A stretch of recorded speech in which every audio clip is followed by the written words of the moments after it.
Hello everyone, welcome back to my channel. मुलांनो, आज आपण बघणार आहोत एन्व्हायरमेंटल मॅनेजमेंट चॅप्टर नंबर 4 यामध्ये 3 मार्कचे क्वेश्चन. हे क्वेश्चन तुम्हाला बोर्ड एक्झाम 2026 यासाठी खूप महत्वाचे आहे.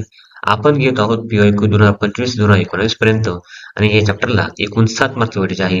तुम्ही जर हा व्हिडिओ मिस केला, कमीत कमी आपल्या चॅप्टर मधले 3 मार्क्स तुम्ही मिस कराल हे नक्कीच. त्यामुळे व्हिडिओ शेवटपर्यंत नक्की बघा. चला तर मग सुरुवात करूया आपल्या 3 मार्क्स पीओक्यू. बघा, आपला पहिला क्वेश्चन काय आहे? क्वेश्चन नंबर 3 जो असतो आपला एकूण असतो 3 मार्क्स साठी. किती मार्क्स साठी? 3 मार्क्स साठी. म्हणजे आपल्याला प्रत्येक क्वेश्चन अटेंड किती मार्क असतो?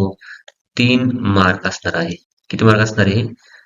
3 मार्क्स असणार आहे. ठीक आहे. त्यामुळे लक्षात ठेवायचं, हा क्वेश्चन खूप महत्वाचा. बघा, पहिले काय म्हटले तुम्हाला? What are the meaning of the following symbol? Write your role accordingly. आता ही सिम्बॉल कशाची हे ओळखायला काय तुम्हाला 1 मार्क आहे आणि त्यांचा रोल तुमच्या याच्यामध्ये लिहायला तुम्हाला 2 मार्क्स आहे. असे 3 मार्क्स आहे तुम्हाला. 1, 2, 3. म्हणजे यांची काय करायला प्रत्येकाला ओळखायचं प्रत्येकाचं आणि त्यांचा रोल लिहायचा तुमच्या according. Write your role accordingly. त्यांच्यानुसार. म्हणजे प्रत्येक जण किती मार्कला? आपला 1, 2, 3 1 मार्कला आहे. पहिला सिम्बॉल कसा दिसतो तुम्हाला? डस्टबिनचा. मग हा तुम्हाला सिम्बॉल ओळखलाय कोणता? Following symbol are the dustbin, throw waste, in bin. म्हणजे कुठं टाका? डस्टबिन आहे, थ्रो वेस्ट म्हणजे तुम्ही जो पण काही कचरा आहे कुठं टाकायचंय? डस्टबिन मध्ये टाकायचं. मिनिंग काय? Do not litter or dispose waste properly in dustbin. म्हणजे काय? जो पण कचरा आहे तो डस्टबिन मध्ये टाकायचा प्रॉपर. तुमचा रोल काय मध्ये? बघा, always throw garbage in dustbin. कायमस्वरूपी कचरा कुठं टाकायचा आहे? डस्टबिन मध्ये टाकायचा आहे. ते आहे. Segregate wet and dry waste. तुम्ही ओला कचरा आणि सुका कचरा दोघांना काय करायचंय? वेगळं करायचं आहे. Keep surrounding clean. तुमचा आजूबाजूचा परिसर स्वच्छ ठेवा. आता मी तुम्हाला एवढे 3 रोल दिले, पण तुम्हाला एवढे 3 रोल लिहायची गरज आहे का? तर नाही. आपला 1 मिनिट किती मार्क्सला आहे? 1 मार्क्सला आहे. मग आपण एकच मार्क्स प्रॉपर लिहायचं. ठीक आहे. हा 1 मार्क, याला 1 मार्क आणि याला 1 मार्क. जास्त काही लिहित बसायचं नाही. पण तुमच्याकडे डेटा जास्त असावा, तुमच्याकडे माहिती जास्त असावी यासाठी मी तुम्हाला प्रत्येक पॉईंट इथे एक्स्ट्रा टाकलेले आहे. ठीक आहे. त्यानंतर दुसरं बघा. दुसरा काय सिम्बॉल आपला पूर्णपणे? ग्रीन प्लग विथ लिंब. हा सिम्बॉल आहे. तो काय सांगतो पूर्णपणे? Save energy, eco friendly energy काय करा? वापर करा. तुम्ही ग्रीन प्लग विथ लिंब असं जर लिहिलं, सेव्ह एनर्जी असं जर लिहिलं किंवा इको फ्रेंडली एनर्जी असं जर लिहिलं, तरी पण त्या सिम्बॉलला तुम्हाला 1 मार्क्स भेटणार म्हणजे भेटणारच. ठीक आहे. मग तुम्ही बघायचं तुम्हाला काय लिहायचं आहे. सेव्ह एनर्जी ही लिहा, इको फ्रेंडली एनर्जी हे पण लिहिलं तरी चालेल किंवा ग्रीन प्लग विथ लिंब हे पण लिहिलं तरी चालेल. फक्त मिनिंग प्रॉपर लिहायचं. ठीक आहे. आता conservation of energy, energy save करा, कन्झर्व करा. Use of environmental friendly energy resources.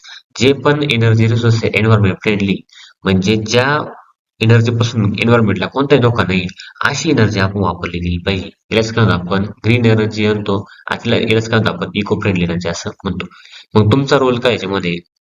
Switch off electrical appliances Wien not in use.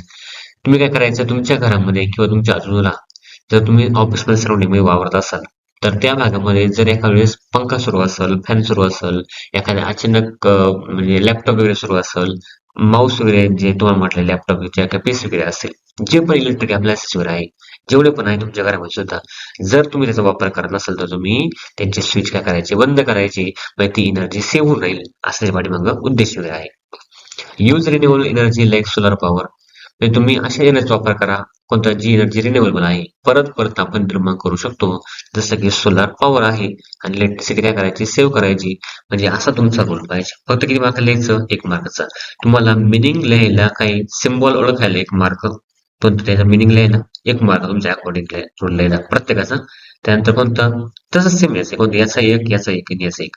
1 mark जास्त लिहायचं नाही. जर प्रॉपर जर लिहिलं गेलं असेल तर तुम्ही प्रॉपर लिहिलं नाही, अजून एखादा सेंटेन्स जे आहेत एक्स्ट्रा लिहा. कोणता? त्यामुळे तुम्हाला जर पहिला जर पूर्णपणे चुकला कोणता सेंटेन्स आहे, दुसऱ्या सेंटेन्स मध्ये तुम्हाला मार्क 100% भेटून जातील. चला पुढे बघूया आपण. अजून एक रोल राहिलाय सिम्बॉल आपला सायकलचा जो आहे, बायसायकलचा. आता तिसरा सिम्बॉल कोणता आपला? बायसायकलचा. मिनिंग कोणतं आहे? Use no polluting transport. असं ट्रान्सपोर्टचा वापर करा जे पोल्युशन करणार नाही. Reduce air pollution, air pollution कमी करा. हवेचं प्रदूषण कमी करायचं. मग तुमचा रोल काय आहे?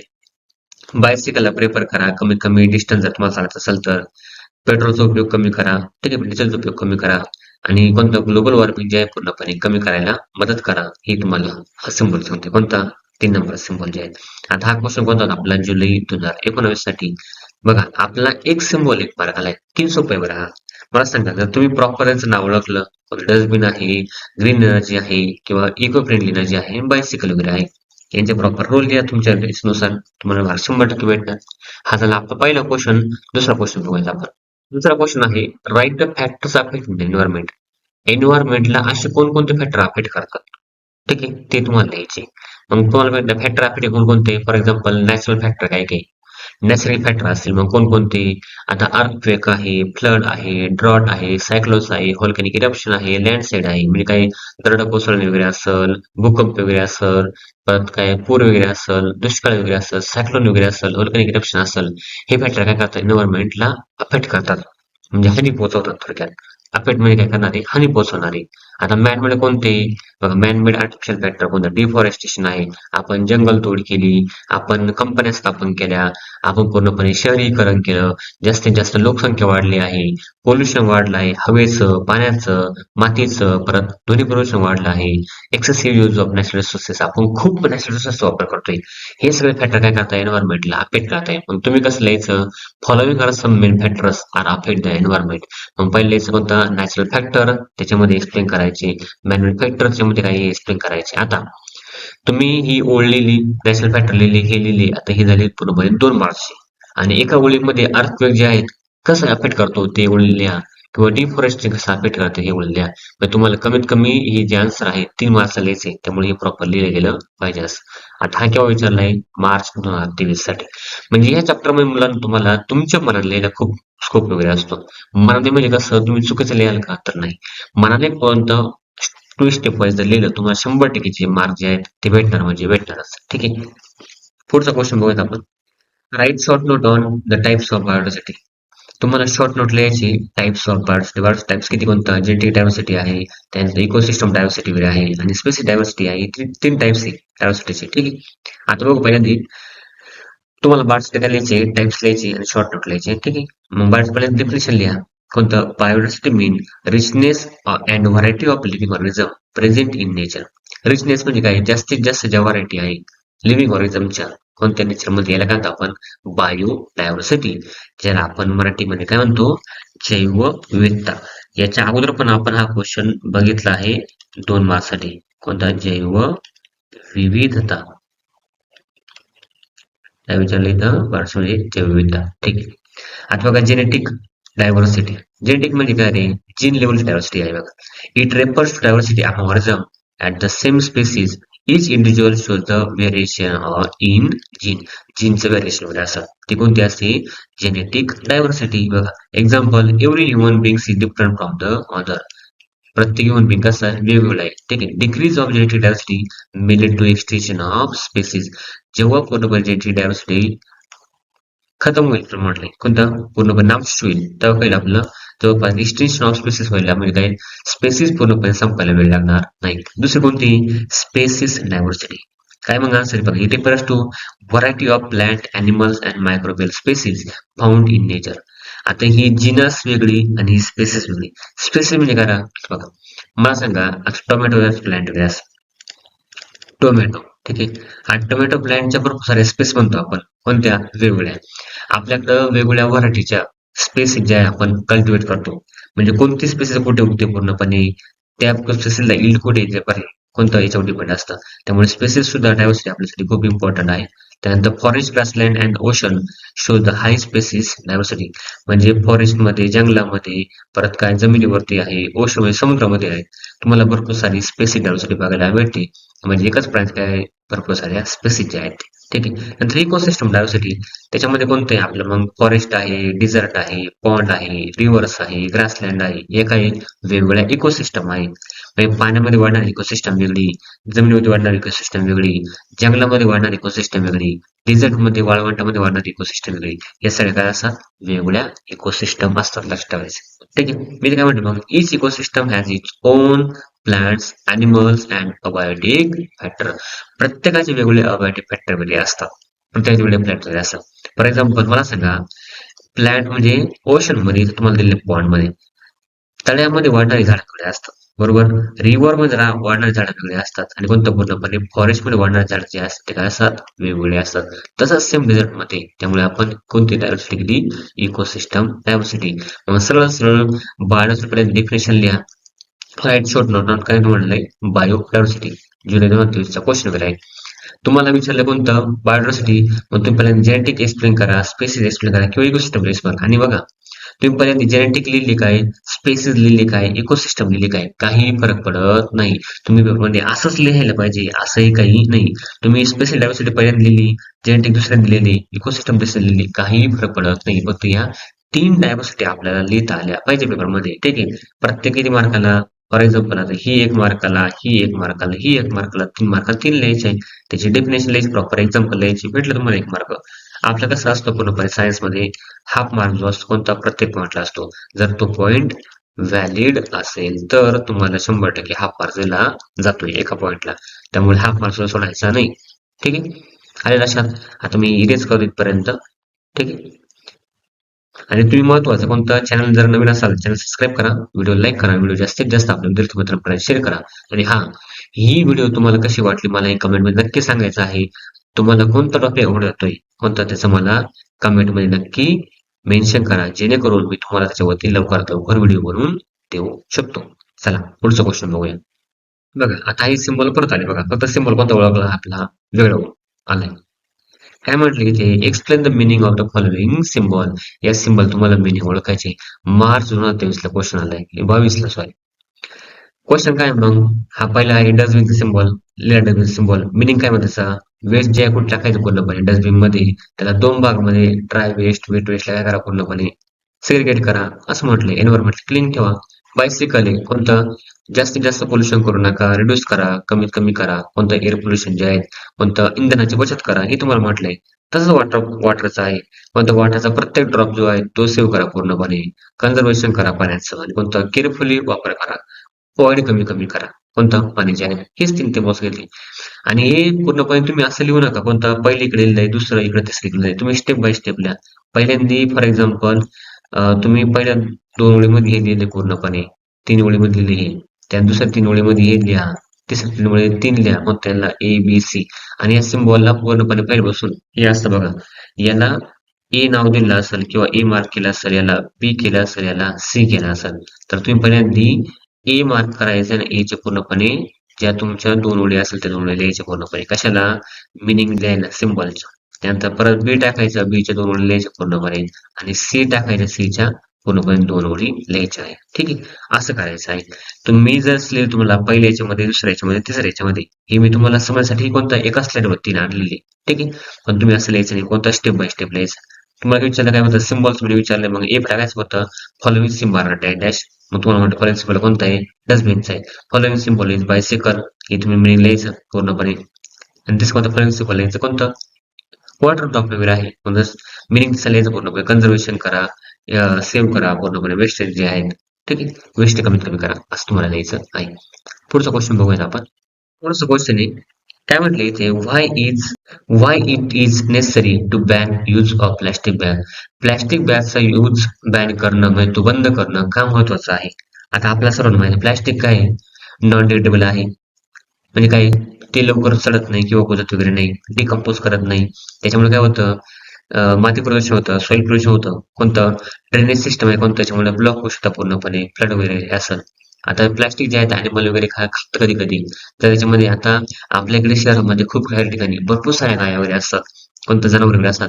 ते जनावर आपले लोक काय करतात पूर्णपणे त्याच्यामध्ये काही भाजीपाला वगैरे असेल काही चपात्या वगैरे असतील कोणतं अशाच रस्त्यावर टाकतात आणि रस्त्यावरती अशाच भाजीपाला आणि चपात्या पडल्यानंतर कोणतं जनावर ते काढण्याचा प्रयत्न करतात आणि कधी कधी काही काही जनावर जर जास्त उपवास वगैरे असं कोणतं तसंच प्लास्टिक बॅग जे आहेत ते असेच पूर्णपणे खाण्याचा प्रयत्न करतात त्यामुळे त्यांची डेथ सुद्धा होऊ शकते.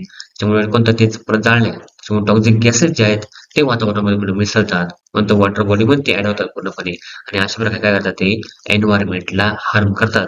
म्हणून प्लास्टिक बॅग जो आहे त्याचा वापर करणं बंद केला पाहिजे किंवा त्याला पूर्णपणे बॅन केलं गेलं पाहिजे. आता मला सांगा या क्वेश्चनचा तुमच्या बुक्स मध्ये दिलेल्याचा काही संबंध आहे का नाही.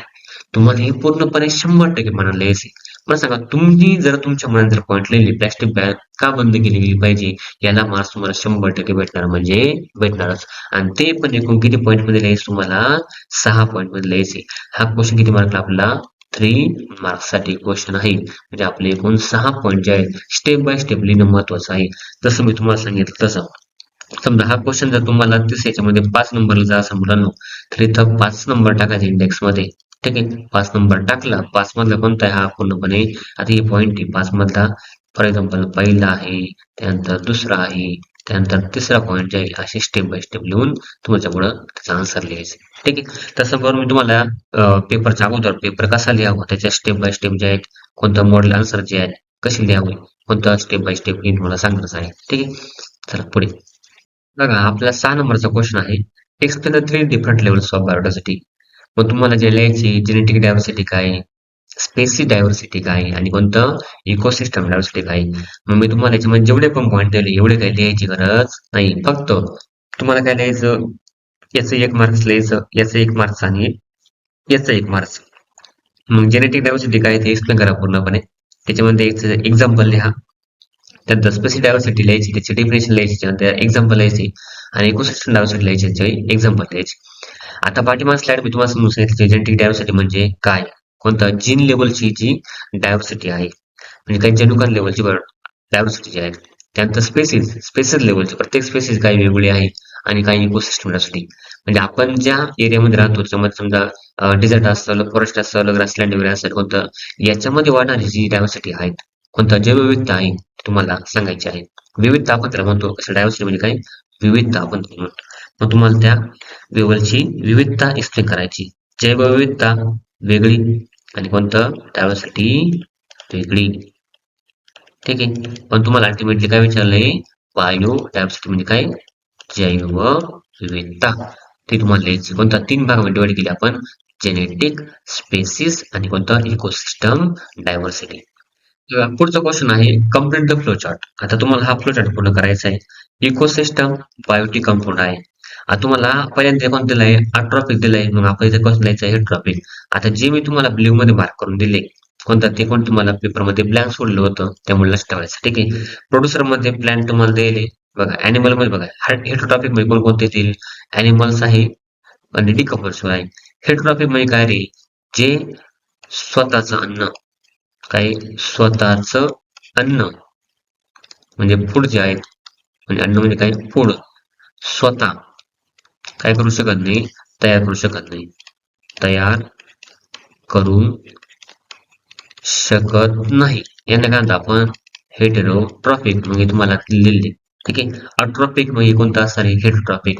त्यामध्ये 2 कोणते, ऍनिमल्स आहे, दुसरं कोणतं आहे डिकम्पोजर्स. कोणतं, जे सडलेल्या कुठल्या वनस्पतीवरती काम करून कोणतं त्यांचं डिकम्पोज करणं, त्यांना सडवतात किंवा कुजवतात, त्यांना काय म्हणतो आपण, डिकम्पोजर्स. ठीक आहे, मग त्यामध्ये कोणतं आहे, बॅक्टेरिया, फंगाई वगैरे आहे. ऍनिमल्स मध्ये कोणतं, हर्बिव्हरस आहे, कार्निव्हरस आहे. आता हर्बिव्हरस म्हणजे काय, जे पूर्णपणे अल्टिमेटली गवतावरती अवलंबून असतात, ग्रासेस वरती अवलंबून असतात.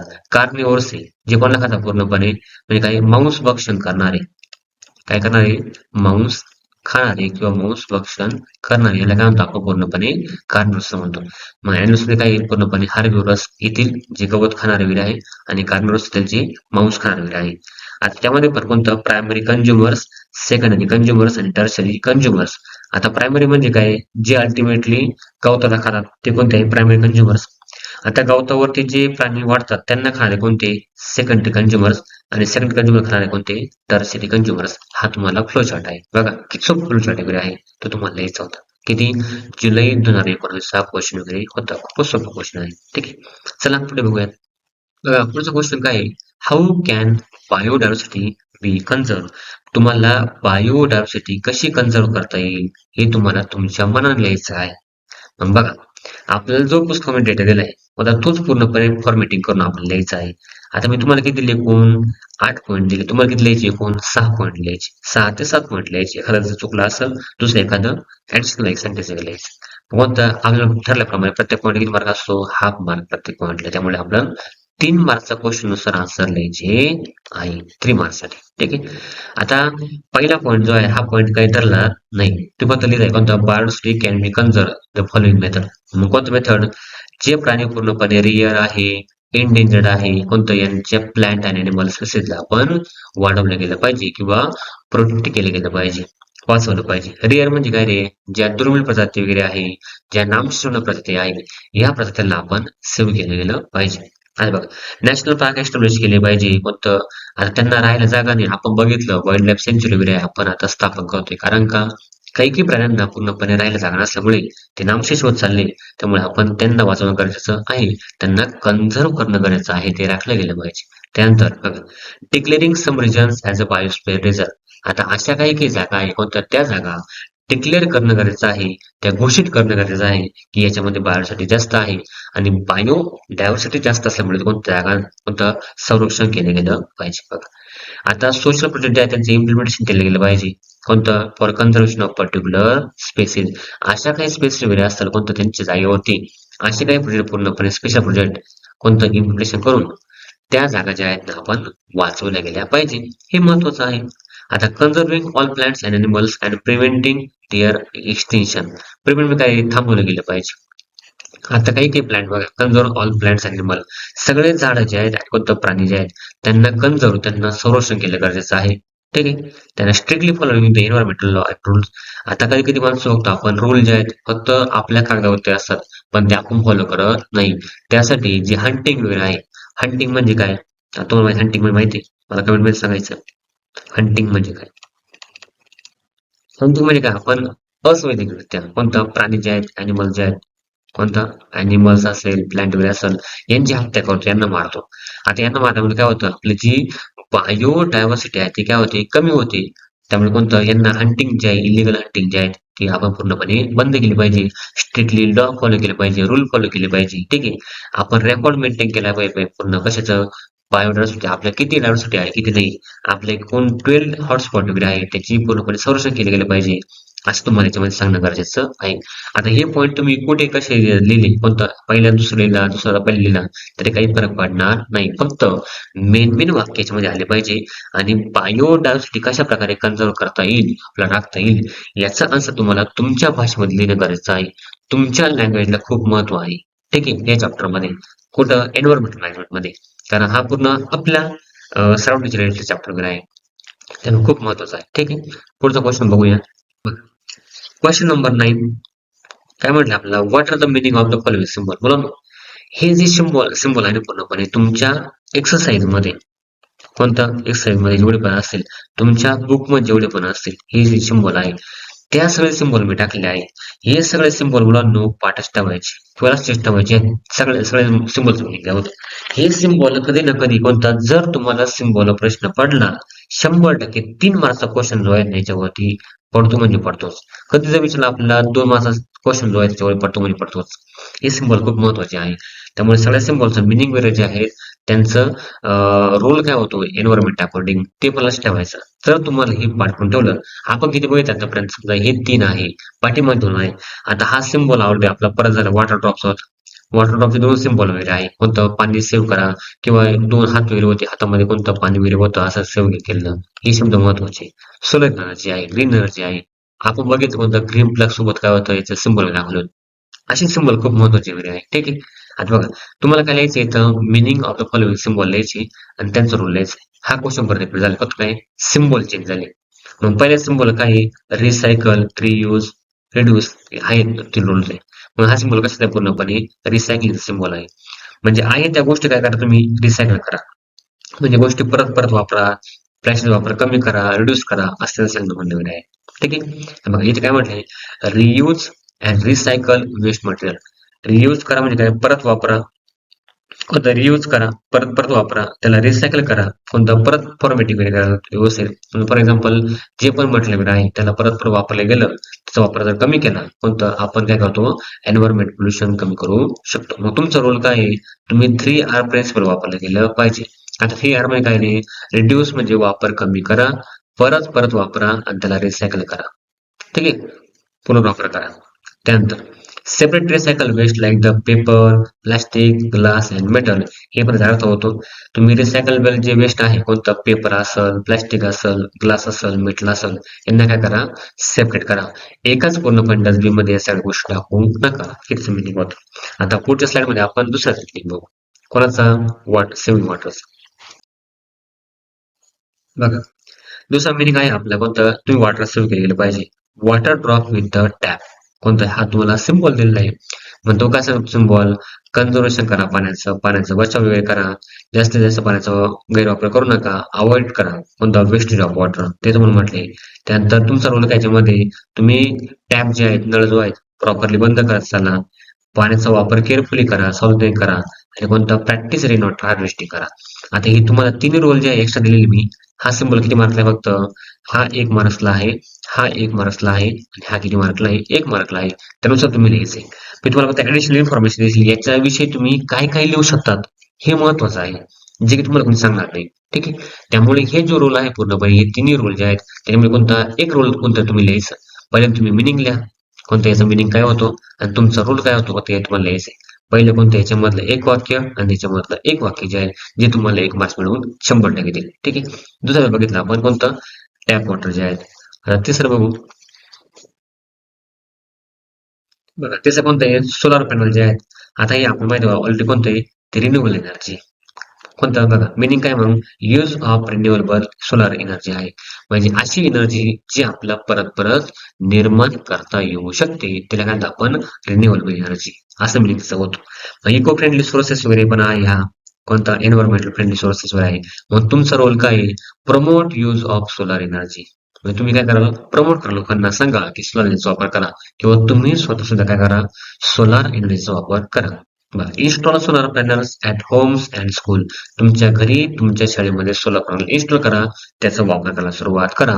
रिड्यूस करा कमी करा कशाचा डिपेंडन्स ऑन फॉसिल फ्युएल. जे आपल्याकडे इंधन आहे जीवाश्म इंधन कोणते फॉर एक्झाम्पल पेट्रोल असेल, डिझेल असेल, केरोसिन असेल एक्सेट्रा हे काय यांचा वापर कमी करा आणि सोलार एनर्जीचा वापर जास्तीत जास्त करा. जे की आहे रिन्युएबल एनर्जी म्हणजे परत परत आपण त्याचा निर्माण करू शकतो. आपण पेट्रोल, डिझेल, केरोसिन एक्सेट्रा जे इंधन वगैरे आहे यांचं परत परत निर्माण करू शकत नाही. जेवढं पण आपल्या जमिनीमध्ये आहे ते सोडून आपण त्यांना निर्माण करू शकत नाही. त्यामुळे लक्षात ठेवायचं. ठीक आहे. आता होता हा लास्ट क्वेश्चन आहे. आता हा कोणता होता जुलै 2019चा. आणि मुलांनो मला कमेंट नक्की सांगा तुम्हाला नेक्स्ट चॅप्टर कोणत्या PYQ पाहिजे. ठीक आहे. तुम्ही मला कमेंटमध्ये हे पण सांगणार आहे तुम्हाला हा व्हिडिओ कसा वाटला आणि ह्या व्हिडिओमध्ये तुम्हाला फायदा झाला की नाही कोणतंही मला कमेंट करून सांगायचं आहे. तुम्ही तर जास्तीत जास्त लाईक वगैरे मला समजून जाईल कोणता तुम्हाला हा व्हिडिओ 100% आवडला आहे. आणि तुम्ही कमेंट करा मला तुम्हाला पुढचा टॉपिक कोणता पाहिजे आहे. जर एखादा हार्ड टॉपिक जर वाटत असेल 100% मला कमेंटमध्ये सांगायचं आहे. ठीक आहे. थँक्यू.